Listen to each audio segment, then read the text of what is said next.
Bismillahirrahmanirrahim. Assalamualaikum warahmatullahi wabarakatuh. Kami dari kelompok 6 mata kuliah studi Al-Quran yang beranggotakan Eko Prasetyo, Elif Agustinasari, dan Laili Muafifah yang akan menjelaskan tentang ilmu makiyah dan madaniyah. Yang pertama yaitu pengertian ilmu makiyah dan madaniyah. Dilihat dari segi turunnya atau teori historis, makiyah adalah surah yang diturunkan sebelum hijrah meskipun bukan di Mekah. Sedangkan madaniyah adalah surah yang diturunkan sesudah hijrah meskipun bukan di Madinah. Yang kedua, dilihat dari segi tempat turunnya atau teori geografis.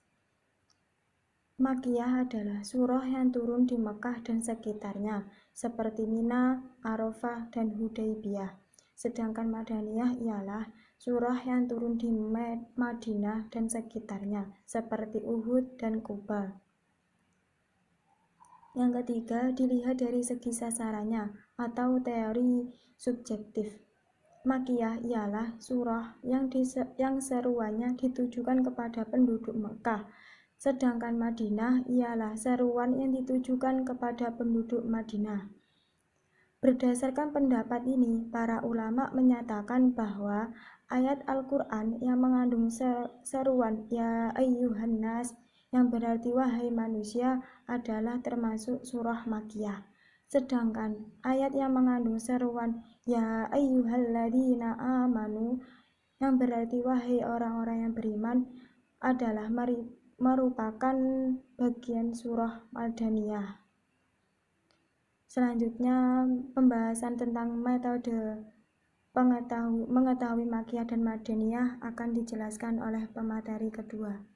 Sekian dari saya. Wassalamualaikum warahmatullahi wabarakatuh. Assalamualaikum warahmatullahi wabarakatuh. Perkenalkan, nama saya Laili Muafifah. Di sini saya akan melanjutkan presentasi dari Mbak Elif. Yang kedua, metode mengetahui makiyah dan madaniyah.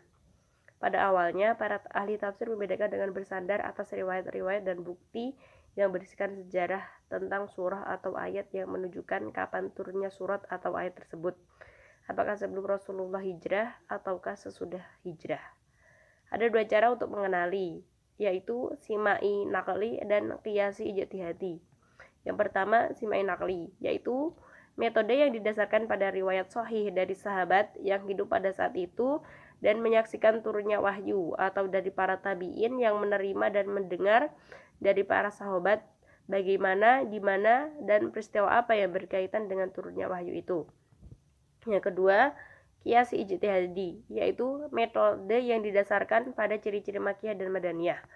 Apabila dalam surah makiyah terdapat satu ayat yang mengandung sifat madaniyah, maka dikatakan bahwa ayat tersebut madaniyah. Dan apabila dalam surat madaniyah terdapat ayat yang mengandung makiyah, maka dikatakan sebagai ayat makiyah. Bila dalam satu surat terdapat ciri-ciri makiyah, maka surat itu dinamakan surat makiyah. Begitu juga dengan madaniyah. Ini yang disebut qiyasi ijtihadi. Dalam menentukan kategori makiyah dan madaniyah, menurut qiyasi ada dua dasar, yaitu satu dasar aghlabiyah atau mayoritas, dan yang kedua dasar tabi'iyah atau kontinuitas. Bila mayoritas ayat-ayatnya adalah makiyah, maka surat tersebut dinamakan makiyah. Begitu juga dengan madaniyah. Yang kedua, dasar tabi'iyah atau kontinuitas. Bila didahului dengan ayat-ayat yang turun di Mekah sebelum hijrah, maka surat tersebut disebut makiyah. Begitu juga dengan madaniyah. Terima kasih. Wassalamualaikum warahmatullahi wabarakatuh. Saya akan melanjutkan materi di atas. Selanjutnya adalah C, kriteria makiyah dan madaniyah. Para ulama telah meneliti surah-surah makiyah dan madaniyah dan menyimpulkan beberapa ketentuan analogis bagi keduanya, yang menerangkan ciri-ciri khas, gaya bahasa, dan persoalan-persoalan yang dibicarakannya. Dari situ mereka dapat menghasilkan kaidah-kaidah dengan ciri-ciri tersebut. Berikut ini ketentuan makiyah dan ciri khas temannya.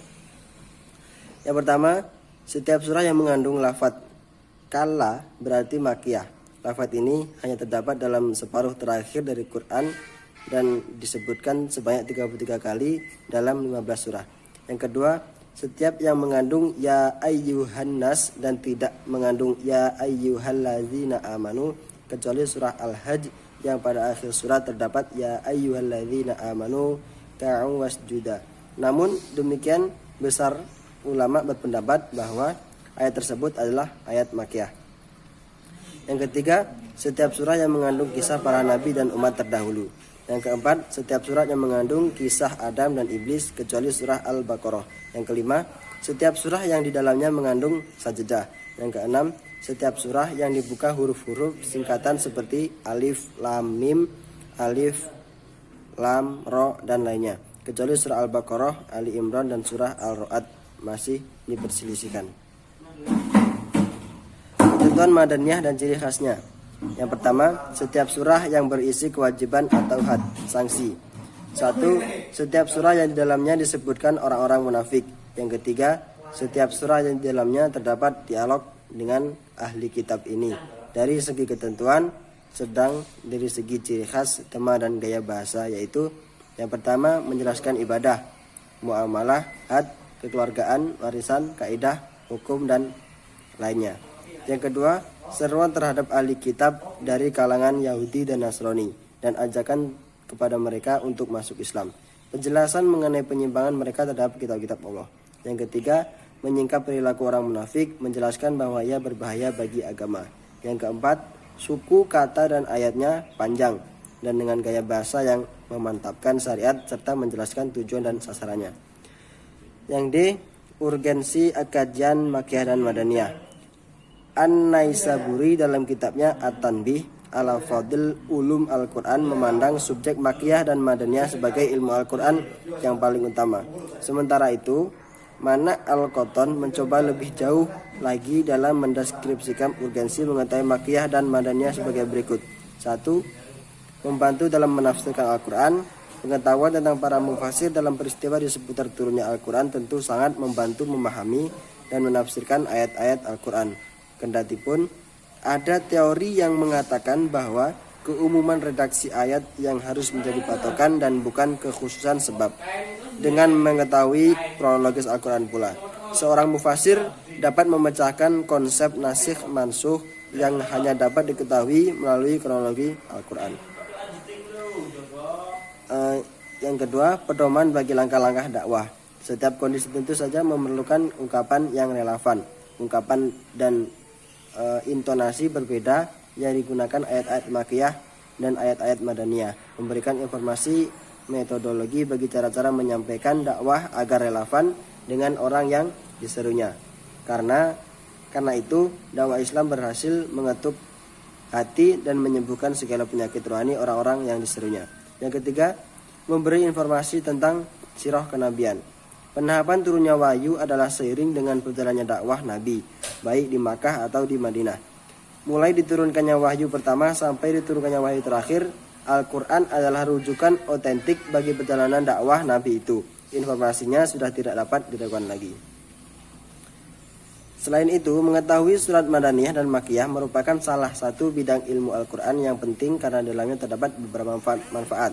Yang pertama, bukan ketinggian bahasa Al-Quran di dalam Al-Quran. Allah Wajalla mengajak bicara setiap kaum sesuai keadaan mereka, baik dengan menyampaikan yang keras maupun lembut. Selanjutnya, pendidikan terhadap para dai dan jalan Allah Azza wa Jalla dan mengarahkan bagi mereka agar mengikuti metode Al-Quran dalam tata cara menyampaikan dan pemilihan tema, yakni memulai dari perkara yang paling penting serta menggunakan kekerasan dan kelembutan sesuai tempatnya.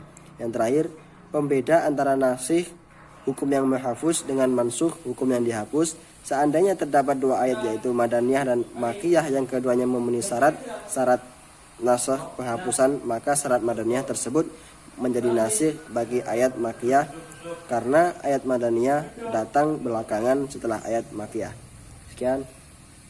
Assalamualaikum warahmatullahi wabarakatuh.